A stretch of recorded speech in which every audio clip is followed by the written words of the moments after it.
So no maintenance, nothing for 6 months. No, 5 months. Yeah, 5 months. Nothing. So yeah, work started. It took us about, I think it took about 3 to 4 hours. That's how long it took us.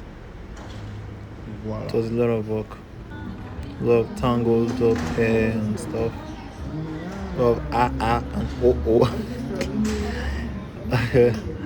But then we got to this point. I think we did a good job. Yeah, I think we did a good job. So the client was feeling himself afterwards.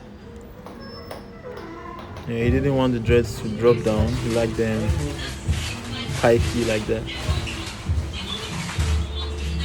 I mean, we did a whole ass transformation. Yeah. It's my boy looking fly. Yeah, so hit me up. We open 24/7 now.